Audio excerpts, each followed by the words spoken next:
Je m'appelle Priscilla. J'ai besoin de m'exprimer car je suffoque. Mon corps est rempli de stress, d'inquiétude et d'inconfort, et en même temps de fierté, de sincérité et de liberté. J'ai seulement travaillé 2 ans au CHU de Montpellier, juste pour permettre à mon fils une vie plus ou moins... Enfin, une vie avec des opportunités qui lui conviennent. Je suis une rebelle pour mon entourage.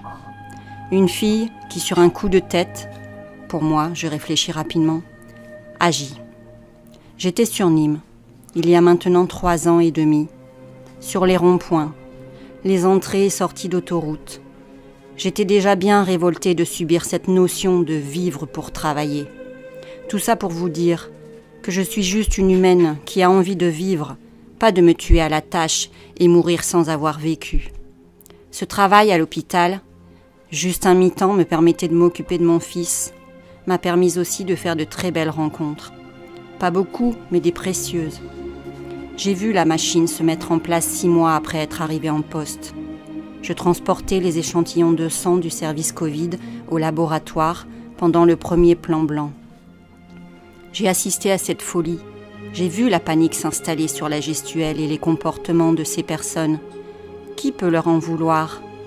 Même le personnel hospitalier était en panique.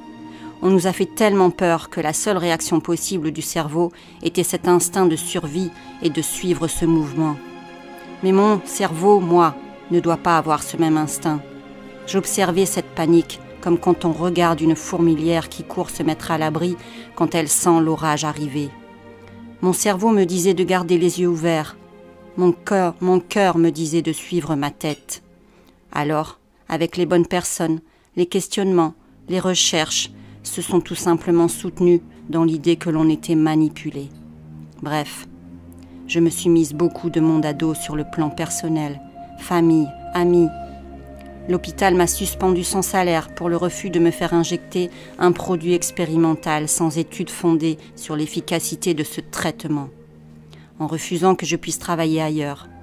Croyez-moi, je ne suis pas seule.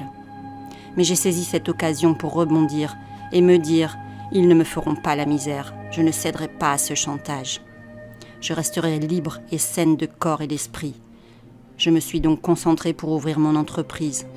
J'en suis heureuse et je sais que ma place est là, même si je ne gagne rien pour l'instant. Les temps sont difficiles pour chacun. Car oui, je n'ai pas droit au chômage du tout. L'hôpital n'indemnise pas, ni Pôle emploi, si cela fait plus de 2 ans que l'on travaille pour le CHU. Donc 4 mois avec rien.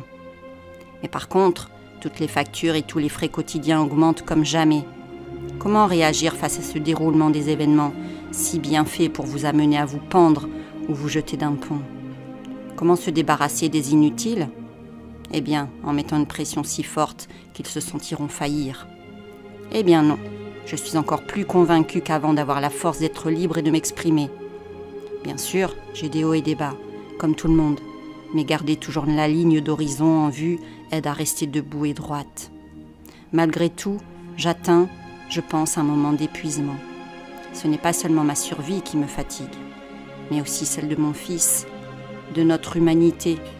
Oui, je suis fatiguée de tout ce cirque, de ces sujets redondants dans les foyers et dans les rues, sans jamais aborder les véritables problèmes et solutions. Voilà, ce soir, j'écris. Je suis fatiguée de tout.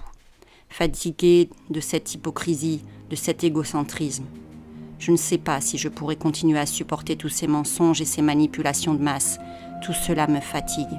Mais comprenez bien que je ne céderai pas. Merci.